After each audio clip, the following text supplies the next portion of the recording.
A doutrina que move bilhões todo domingo. Milhões de fiéis depositam 10% de sua renda em cestas de ofertas ao redor do mundo. Pastores proclamam que o dízimo é uma obrigação bíblica que garante bênçãos financeiras. Igrejas arrecadam bilhões anualmente através dessa prática. E aqueles que questionam são frequentemente rotulados como desobedientes ou malditos. Mas aqui está a pergunta que poucos ousam fazer.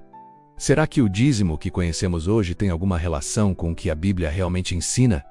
A resposta vai chocar você, porque quando você escava além dos sermões emotivos e dos versículos isolados, descobre que o dízimo moderno é uma das distorções mais lucrativas da história do cristianismo. Prepare-se para descobrir como uma prática agrícola do Antigo Testamento se transformou na maior máquina de arrecadação das igrejas modernas. E por que isso deveria te preocupar? Independentemente da sua fé, o que a Bíblia realmente diz sobre dízimo, vamos começar pelos fatos. A palavra dízimo aparece 32 vezes na Bíblia, e em 100% dos casos do Antigo Testamento, refere-se a produtos agrícolas, grãos, frutas, animais, menos nunca dinheiro. Levítico 2:7-30.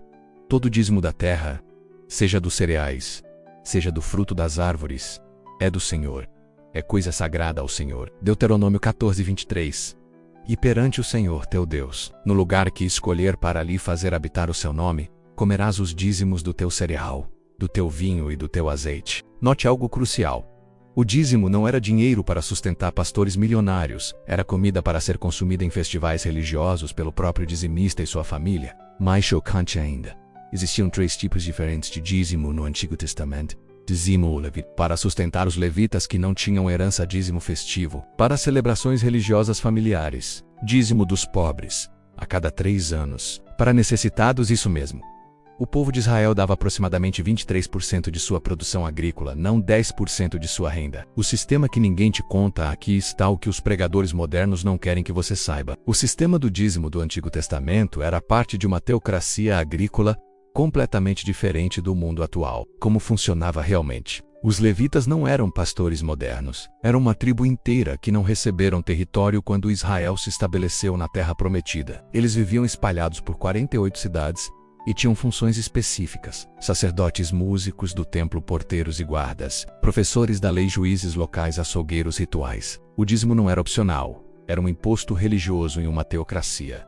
Não havia fé ou generosidade envolvida. Era lei civil, como pagar impostos hoje. O dízimo nunca foi universal, menos aplicava-se apenas aos israelitas que possuíam terra produtiva em Israel. Carpinteiros, pescadores, comerciantes e artesãos não dizimavam porque não produziam alimentos. O dízimo tinha destino específico, não era para enriquecer líderes, mas para alimentar uma tribo inteira, sustentar festivais comunitários, cuidar de órfãos, viúvas e estrangeiros. Jesus e o silêncio ensurdecedor. Aqui vem a parte mais reveladora. Jesus praticamente nunca fala sobre dízimo. Em todo o Novo Testamento a palavra aparece apenas 4 vezes, e nunca como comando para cristãos. A única vez que Jesus menciona dízimo diretamente é em Mateus 23:23, onde critica os fariseus. Ai de vocês, escribas e fariseus hipócritas, vocês dão o dízimo da hortelã, do endro e do cominho, mas negligenciam os preceitos mais importantes da lei, a justiça, a misericórdia e a fidelidade. Deviam praticar estas coisas, sem omitir aquelas. Jesus não está ordenando dízimo aos cristãos, está criticando legalistas que se preocupam mais com regras minuciosas do que com o coração da fé. E note, ele menciona plantas aromáticas, confirmando que o dízimo eram produtos agrícolas, não dinheiro. A revolução financeira do Novo Testamento. Quando você examina o que o Novo Testamento ensina sobre generosidade, descobre um sistema completamente diferente. 2 Coríntios 9:7. Cada um contribua conforme propôs no seu coração, não com tristeza ou por necessidade, porque Deus ama ao que dá com alegria. 1 Coríntios 16:2. No primeiro dia da semana, cada um de vocês separe e guarde alguma quantia, de acordo com a sua renda. Os princípios são radicalmente opostos ao dízimo legalista. Voluntário, não obrigatório conforme propôs no coração, não percentual fixo de acordo com a renda, não valor universal com alegria, não por medo de maldição. Paulo, que escreveu 13 livros do Novo Testamento, nunca ordena dízimo. Ele fala sobre ofertas voluntárias, generosidade conforme possibilidade, e até trabalha como fabricante de tendas para não ser peso financeiro para as igrejas. Como o dízimo moderno foi inventado se o Novo Testamento não ensina dízimo obrigatório? Como chegamos ao sistema atual? A resposta é uma jornada através da história da igreja que revela motivações nem sempre puras. Séculos 1-3. Igreja primitiva praticava generosidade voluntária. Cristãos vendiam propriedades e compartilhavam conforme a necessidade. Século IV, com Constantino, o cristianismo se torna a religião oficial do Império Romano. A igreja começa a se institucionalizar e precisa de financiamento regular. Século VI. Concílios católicos começam a sugerir o dízimo como modelo de generosidade.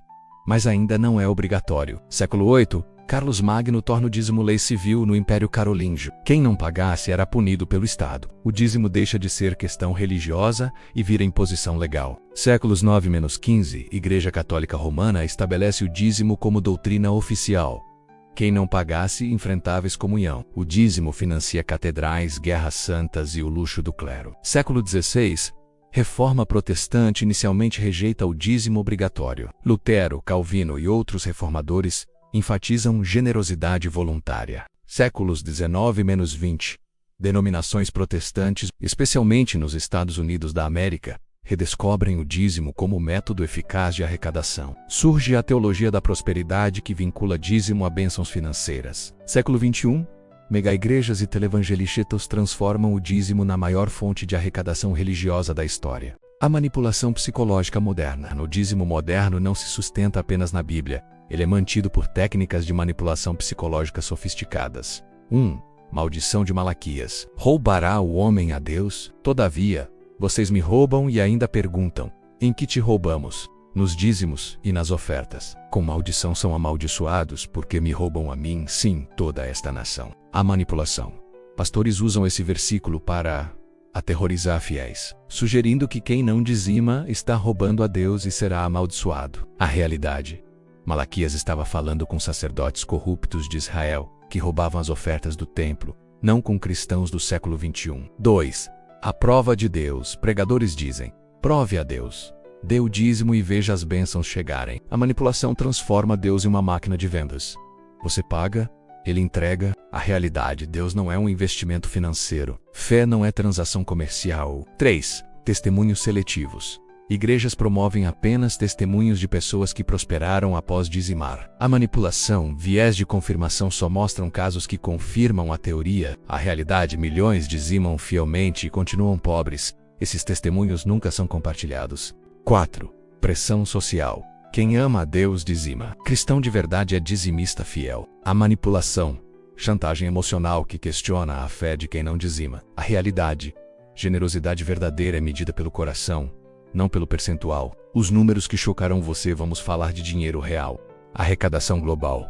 Igrejas americanas arrecadam mais de 100 bilhões de dólares dos Estados Unidos anualmente. E aproximadamente 70% vem de dízimos e ofertas. Igreja Católica possui patrimônio estimado em 30 bilhões de dólares dos Estados Unidos. Algumas mega-igrejas têm orçamentos anuais superiores a 100 milhões de dólares dos Estados Unidos.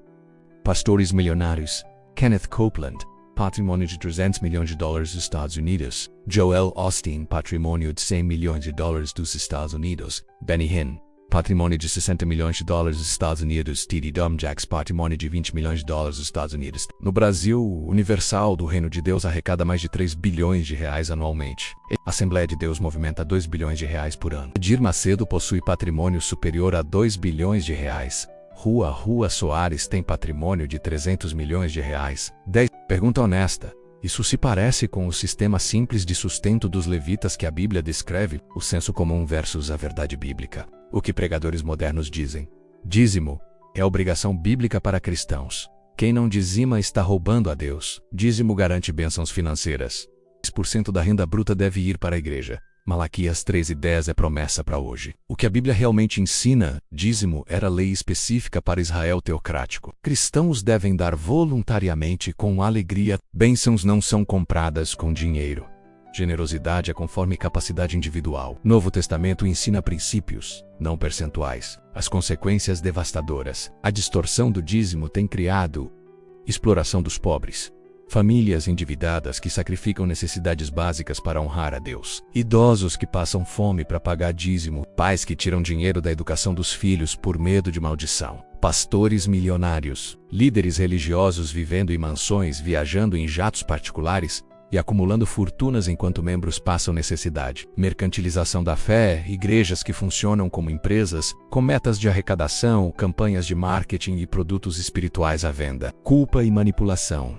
Fiéis vivendo sob constante pressão psicológica, temendo maldições por questões financeiras. Afastamento de não crentes. Pessoas rejeitando o cristianismo por vê-lo como religião do dinheiro. O modelo bíblico verdadeiro, se não é dízimo obrigatório, qual é o modelo bíblico para a generosidade cristã? Princípios do Novo Testamento. 1. Voluntariedade. Dar deve ser decisão pessoal, não imposição externa. 2. Proporcionalidade. Cada um conforme sua capacidade, não percentual universal. 3. Generosidade deve brotar de coração grato, não de medo. 4. Necessidade. Priorizar necessidades reais sobre luxos desnecessários. 5.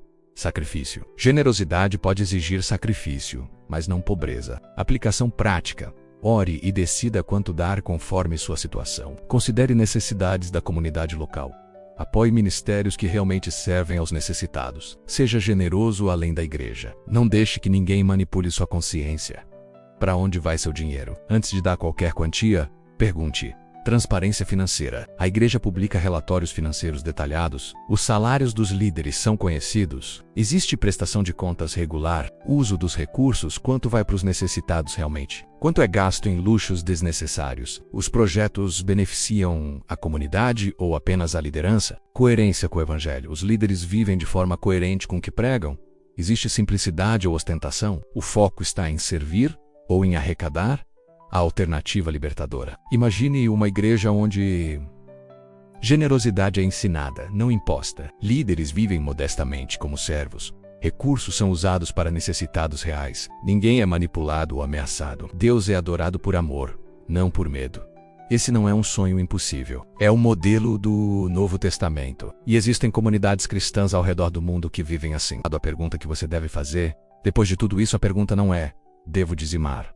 A pergunta é: como posso ser verdadeiramente generoso de uma forma que honre a Deus e ajude pessoas, sem ser manipulado por sistemas religiosos interesseiros? Porque generosidade verdadeira não vem de percentuais obrigatórios ou medo de maldições. Vem de um coração transformado pelo amor de Deus que naturalmente quer compartilhar suas bênçãos. A verdade libertadora. O dízimo moderno, como ensinado na maioria das igrejas, não é bíblico. É um sistema de arrecadação baseado em interpretação distorcida das Escrituras, manipulação psicológica, exploração da fé genuína das pessoas, enriquecimento de líderes religiosos. Isso não significa que cristãos não devem ser generosos. Pelo contrário, devem ser mais generosos que qualquer sistema legalista poderia exigir. Mas essa generosidade deve brotar do amor, não do medo. A verdadeira liberdade cristã inclui liberdade da manipulação financeira religiosa. Você pode amar a Deus, ser generoso e apoiar sua comunidade de fé, sem se submeter a sistemas que distorcem o evangelho para fins lucrativos. O convite à reflexão. Se você dizima porque realmente sente que Deus está chamando você para isso, continue. Mas faça-o por amor, não por medo. Se você dizima porque foi ensinado que é obrigação bíblica, talvez seja a hora de reexaminar o que a Bíblia realmente diz. E se você está sendo pressionado, manipulado ou ameaçado por não dizimar, lembre-se: você foi liberto para a liberdade. Nenhum sistema religioso tem o direito de escravizar sua consciência ou sua carteira. A generosidade verdadeira é linda. A manipulação religiosa é feia. Aprenda a diferença. Sua fé e sua conta bancária menos agradecerão. O evangelho é sobre liberdade, não sobre sistemas de arrecadação. É sobre amor, não sobre percentuais obrigatórios. É sobre servir aos outros, não sobre enriquecer líderes religiosos. Mas seja livre.